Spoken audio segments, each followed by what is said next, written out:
इसलिए सरकार का काम है। इसलिए जो महामारी बीमारी कानून था,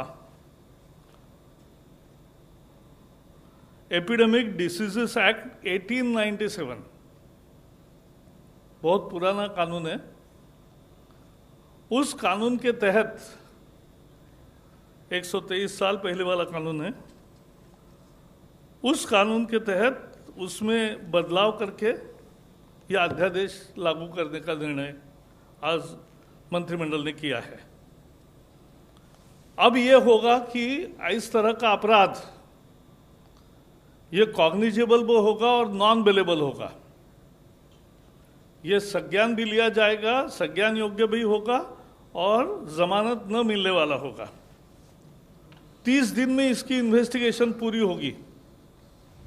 सीनियर इंस्पेक्टर के लेवल पे ही इन्वेस्टिगेशन होगी और 1 साल में फैसला आएगा और सजा भी कड़ी सजा का प्रावधान किया है। 3 महीने से 5 साल सजा हो सकती है अगर इन पर हमले हुए या कोई नुकसान किया, और 50,000 से 2 लाख रुपए तक का जुर्माना देना पड़ सकता है। 50,000 से 2 लाख रुपया केसेस के ग्रेविटी पर तय होता है। और अगर बहुत गंभीर हमला है, गंभीर इंजरी हुई है, तो 6 महीने से 7 साल तक सजा का प्रोविजन है, 6 मंथ to 7 years। और ऐसे केसेस में जो जुर्माना है वो 1 लाख से 5 लाख तक है। तो भारी सजा भी होगी और भारी भरकम जुर्माना भी होगा। संदेश साफ है, डॉक्टर और आरोग्य कर्मियों पर हमले बर्दाश्त नहीं होंगे। केवल इतना ही नहीं, आज एक विशेष प्रोविजन भी की है अध्यादेश में कि समझो उनकी गाड़ी का नुकसान हुआ, उनके क्लिनिक का नुकसान हुआ, तो जो भी उसकी कॉस्ट है, मार्केट वैल्यू, उसके 2 गुना जिसने हमला किया उनसे वसूला जाएगा। जो भी कोई हमले के लिए जिम्मेवार होंगे, उनसे जितना नुकसान हुआ है उसके मार्केट वैल्यू का 2 गुना ज्यादा ये उनसे भरपाई, कॉम्पेंसेशन के रूप में लिया जाएगा। वैसे अभी केंद्र के आईपीसी है, इंडियन पिनल कोड है, क्रिमिनल प्रोसीजर कोड है, नेशनल सिक्योरिटी एक्ट है, डिसास्टर मैनेजमेंट एक्ट है और अनेक राज्यों के कानून भी है। लेकिन फिर भी सबकी मांग भी थी कि देश भर का कानून बने और इसलिए आज पूरे देश में लागू होने वाला अध्यादेश आज लागू किया है। डॉक्टर अब, क्योंकि कोविड का संकट ये गंभीर संकट है, इसमें बिना टेंशन डॉक्टर और आरोग्य कर्मी काम कर सके, ना उनके साथ कोई हमला होगा, ना उनके साथ कोई जाति होगी, इस तरह की व्यवस्था अब कायम होगी। आपको पता है, मोदी सरकार ने ये महामारी का संकट आने के साथ ही अनेक कदम उठाए और सारे आरोग्य सेवा में लगे हुए सभी कर्मचारी, डॉक्टर से लेकर आशा वर्कर तक, नर्सेस से लेकर स्टाफ तक, पैरामेडिक्स तक से लेकर अन्य लोग भी, इन सबके लिए 50-50 लाख का इंश्योरेंस शुरू किया ताकि मद निश्चिंत होकर आदमी काम कर सके। और इसलिए ये इंश्योरेंस का काम किया।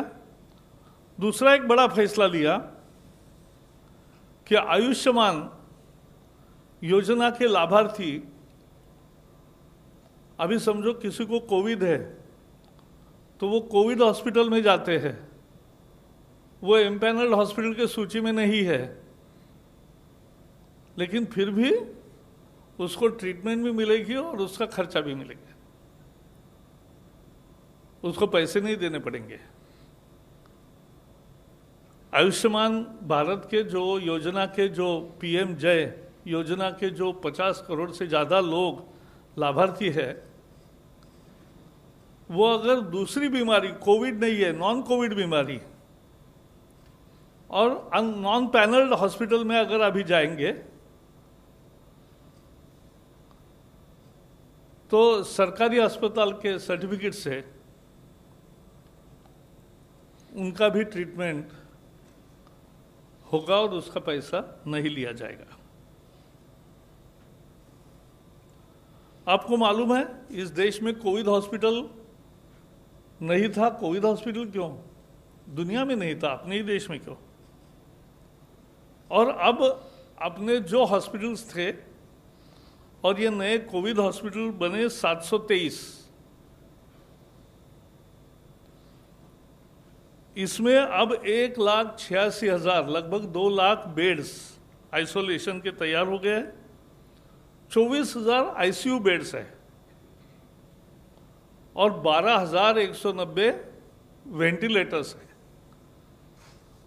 तो ये सेवाओं का विस्तार 3 महीने में किया। भारत में पहली केस 30 जनवरी को हुई, उसके पहले चीन में संक्रमण आया, तभी से प्रधानमंत्री हमें कैबिनेट में भी बताते थे कि ये गंभीर संकट है, ये चुनौती सारे विश्व के सामने आएगी और हमें तैयारी करनी चाहिए। और इसलिए तैयारी में जुट गए। जहां पीपीई की बात है, हमारे यहां एक भी फैसिलिटी नहीं थी। आज 77 डोमेस्टिक मैन्युफैक्चरर्स हो गए और 1,88,00,000 इतनी इनको ऑर्डर दी है और रोज सामान आ रहा है। N95 मास्क जो डॉक्टरों को लगाने चाहिए, जो आरोग्य कर्मियों को लगाने चाहिए, जो कोविड के पेशेंट से ट्रीटमेंट का काम करते हैं, उनको लगाना चाहिए। इसके अभी 24-25 लाख है उपलब्धता और 2.5 करोड़ लगभग ऑर्डर दिया है। तो ये विस्तार है सेवाओं का। तो ये काम किया है और इसलिए मुझे लगता है कि पूरे आरोग्य कर्मियों के आरोग्य परिवार का ही पूरा ख्याल रखने का सरकार का मनोदय है और यही मनोदय आज के इस अध्यादेश से साबित हुआ है। Friends, today cabinet met under the chairmanship of Prime Minister Narendra Modi and approved promulgation of an ordinance to amend the Epidemic Diseases Act 1897 in the light of pandemic situation of COVID-19. And this actually protects the whole health fraternity, including doctors, nurses, paramedics, up to ASHA workers. Everybody get protected because what we have seen when they are doing a yeoman's job, when they are doing the most crucial duty for the country, at some places they are being attacked, and some places their property is damaged. And at many places, they are being looked upon as the carriers of the COVID-19. So be it harassment or be it criminal offense against them in form of violence, for this government, that's a zero tolerance area. We will not allow this to happen in this civilized society, and therefore the ordinance proposes that within 30 days the investigation will be over.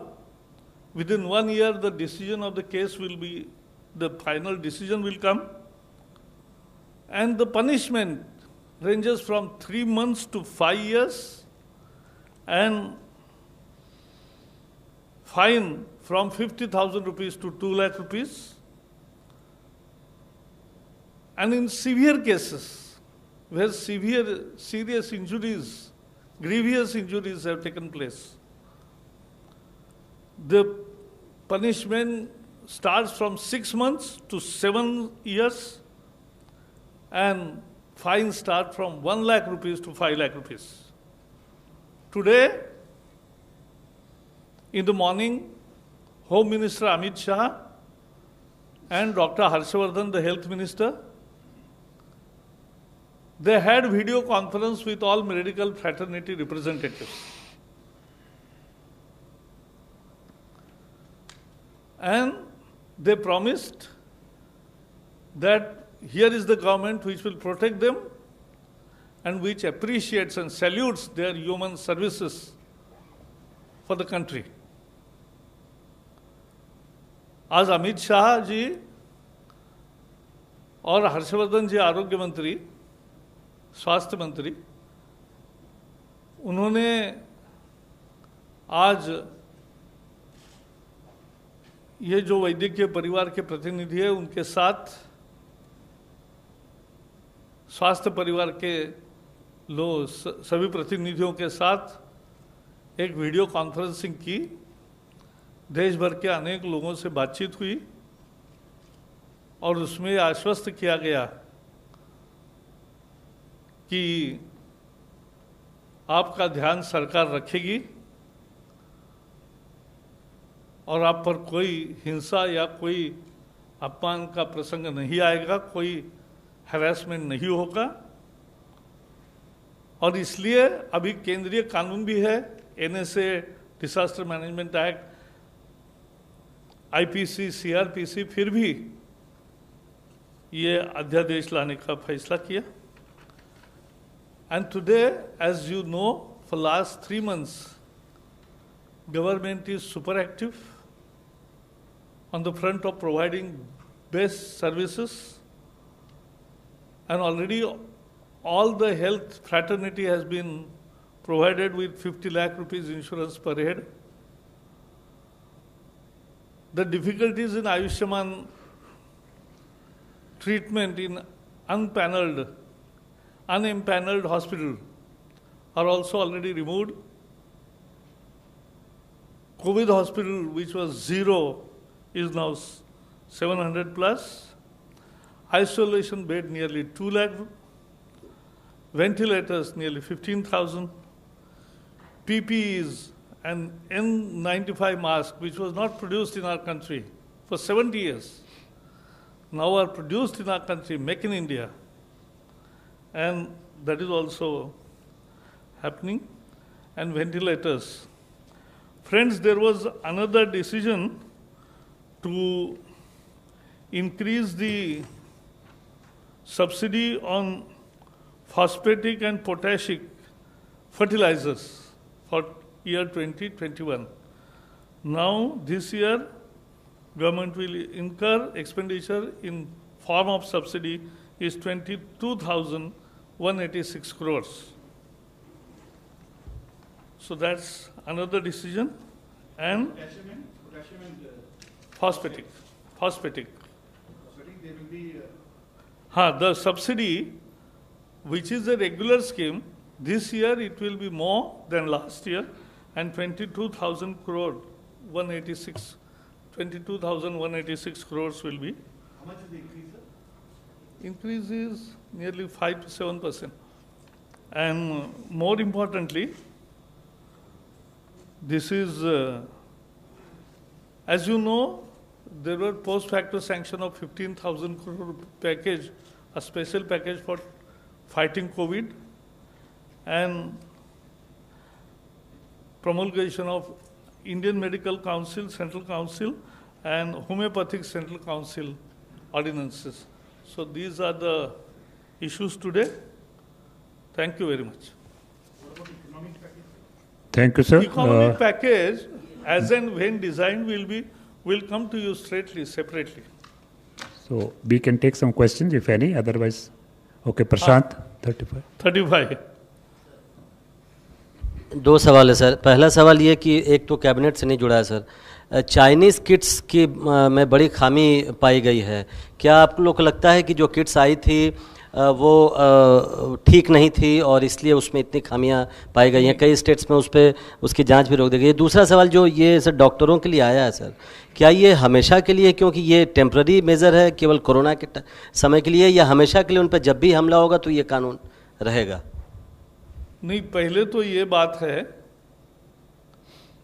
कि ये अभी epidemic कानून के तहत बनाया है, but एक अच्छी शुरुआत है।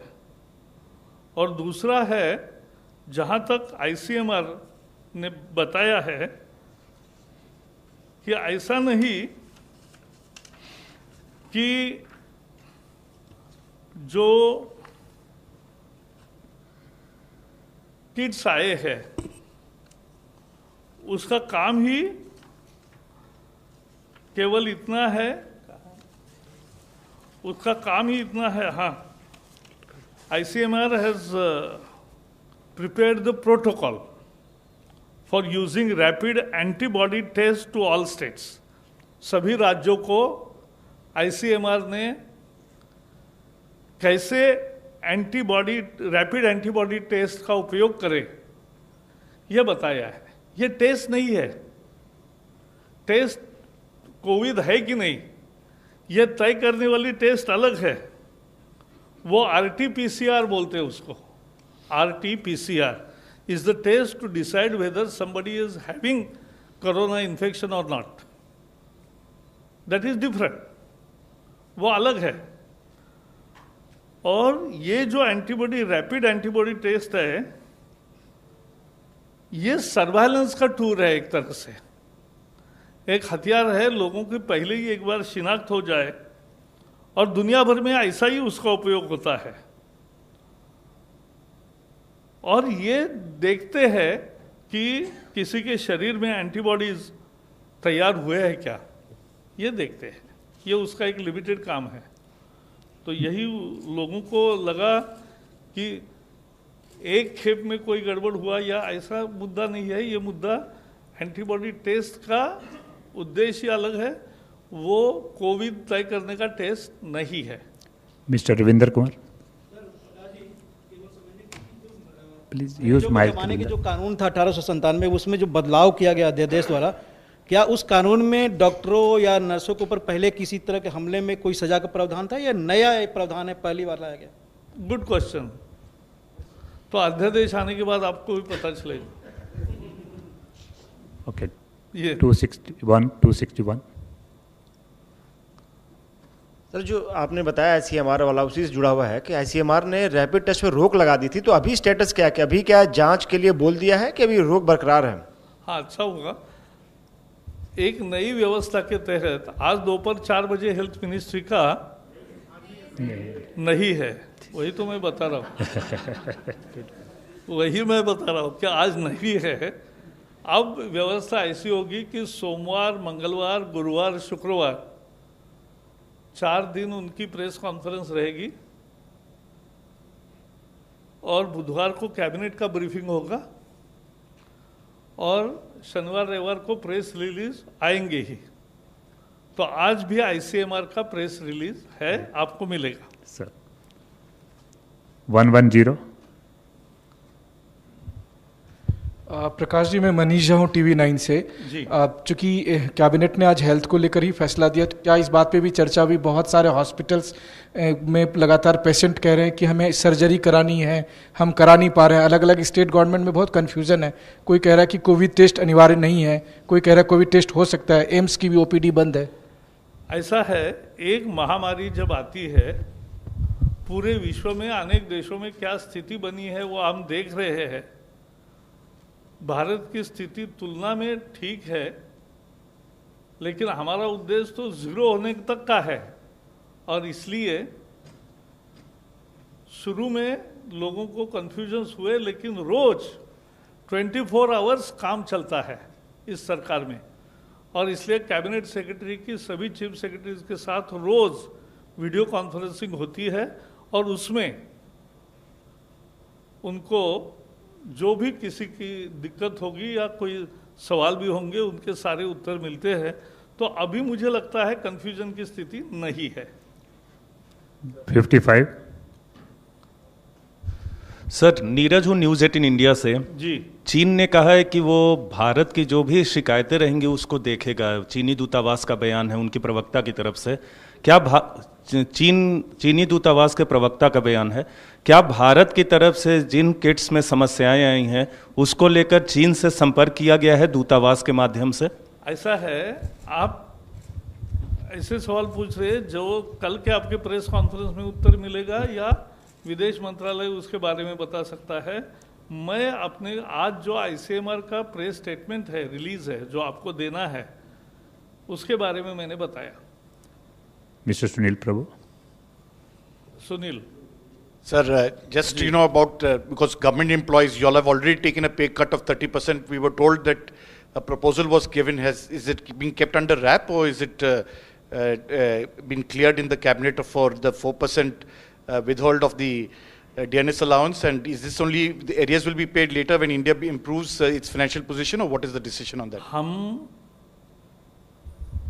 जो निर्णय लेते हैं, जो बताते हैं, और निर्णय जैसे जैसे होते जाएंगे बताते जाएंगे। अशोक ANI। सर, अभी ये कंफ्यूजन बना हुआ है कि हवाई यात्राएं की शुरुआत कब से होगी, और अगर हो रही है तो इसको लेकर क्या घोषणा और क्या तैयारियां हैं? कोई बेल आउट पैकेज की भी चर्चा चल रही है क्या इस लॉकडाउन के बाद? ऐसा है, अभी हवाई यात्रा कब शुरू होगी इसका कोई फैसला नहीं हुआ है। हाँ, अभी नहीं हो रहा है, तो बाद में कब होगा इसकी ऐलान समय पर होगा। Thank you friends, thank you very much. Thank you.